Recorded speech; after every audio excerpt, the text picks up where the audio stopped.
રાજકોટમાં પિઝા ખાવાના શોખીનો માટે આ સમાચાર એકદમ ચોંકાવનારા છે, કારણ કે સેટેલાઇટ ચોક પાસેની ડોમિનોઝ શોપના પિઝામાંથી માખી નીકળવાનો વિડીયો વાયરલ થયો. હવે સવાલ એ છે કે પિઝામાં ચીઝ મેલ્ટ થવાનું હતું કે પછી માખી મેલ્ટ થવાની હતી.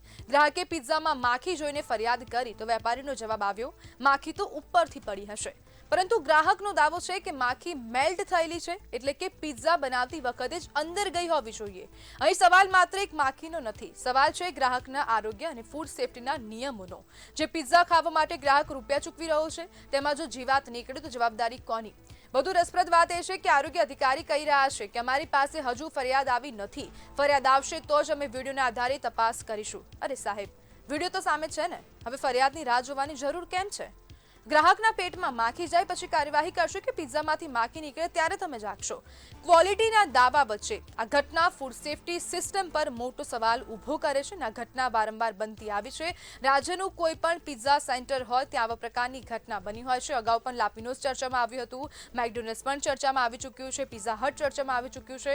હવે આ ડોમિનોઝનો હવે વારો આવ્યો. ડોમિનોઝના પિઝામાંથી માખી નીકળી છે. હવે આ સમગ્ર વિડીયો સોશિયલ મીડિયા પર ખૂબ વાયરલ થઈ રહ્યો છે અને આરોગ્ય અધિકારી સ્પષ્ટપણે કહેવું છે ને તેમનું આ નિવેદન કદાચ હાસ્યાસ્પદ છે, કારણ કે આ વિડીયો તમને દેખાઈ રહ્યો છે ટીવી સ્ક્રીન પર પણ તમે જોઈ શકો છો. તેની અંદર ચોક્કસપણે માખી મેલ્ટ થઈ હોય તેવી દેખાઈ રહી છે. પરંતુ હવે અધિકારીઓ કહે છે કે અમને ફરિયાદ મળશે તો જ અમે કામ કરશું, બાકી કાર્યવાહી નહીં થાય.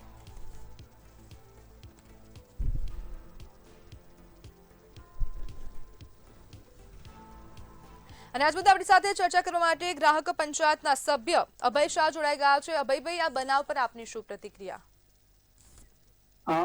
પ્રતિક્રિયા ચોક્કસ છે. આમ તો તમે જે વાત કરી હાસ્યાસ્પદ છે અને બધું એમાં આવી જ જાય છે, કારણ કે આપણો જે અત્યારે યંગ જનરેશન છે અને યુવાનોમાં પીઝા છે ને હોટ ફેવરિટ છે, બધાને પીઝા બહુ જ ભાવે છે. લોકો હોટલમાં શું કામ જાય છે કે સારી સ્વાદના પૈસા નથી ચૂકવતો, એ ચૂકવે છે કે સારી ક્વોલિટી વાળું ફૂડ મળે. નામકી હોટલમાં જાય તો સારું ફૂડ મળે, પણ પિઝાની અંદર જે માખી નીકળવી કે અન્ય જીવજંતુ નીકળવા એક ગંભીર બાબત છે. અને આ પ્રશ્ન એટલે ગ્રાહકનો કેવું કે સામાન્ય પ્રશ્ન નથી, પણ સમગ્ર ફૂડ સિસ્ટમ જે એની બનેલી છે એના ઉપર આ પ્રશ્ન મોટો ઉભો કરે છે. કેમ તો કે એક તો આ પિઝામાં આ લોકો ફૂડ શાખા ચેકિંગ વારંવાર કરે તો છે, પણ કઈ રીતના એનું કિચનનું આઉટલેટમાં એના હાઇજીનના નિયમોનું પાલન કર્યું છે, એ જે કઈ કિચનની અંદર એની ખાદ્ય સામગ્રી રાખે છે એમાં એના નિયમોનું પાલન થયું છે કે નહીં, આ બધી જ વસ્તુ ચકાસવી જરૂરી છે. હવે આ ફૂડ વિભાગ હોય કે તોલમાપ વિભાગ હોય કે પોલીસ ખાતું હોય, બસ એક જ વસ્તુ, અમને અરજી આપો, લેખિત આપો, પછી જ અમે કાર્યવાહી કરીએ. એ વગર આપણું ડિપાર્ટમેન્ટ, આપણું ભારત સરકાર કોઈ જ આગળ હાલતું નથી. આખું કડવું સત્ય છે.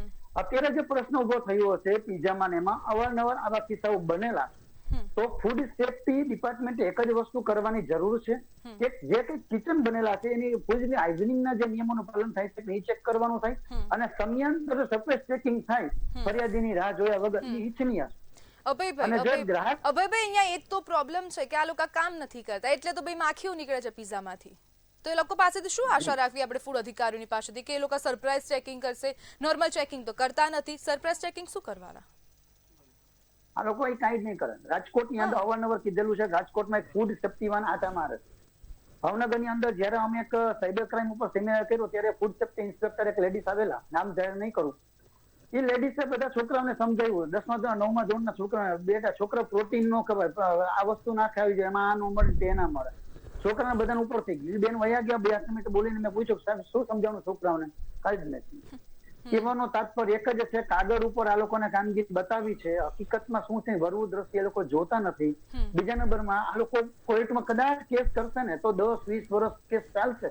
ત્યાં સુધીમાં તો કેટલા બધા લોકો ફૂડ આરોગ્યને જતા રહેશે, ગંભીર બીમારીના ભોગ બનશે. જે રાજકોટની કડવું સત્ય છે કે ભજીયાનો વેપારી, એની પર કેસ થયો, 14 વર્ષ કેસ ચાલ્યો, 14 વર્ષ, ત્યાં સુધી દુકાન ચાલુ ને ચાલુ. છેલ્લા કોર્ટે એવું કીધું કે ભાઈ તું સિલેક્ટ કર, અમે તને 1 લાખ રૂપિયાનો દંડ ફટકારી કે તને 1 વર્ષ 1 મહિનાની જેલની સજા આપી.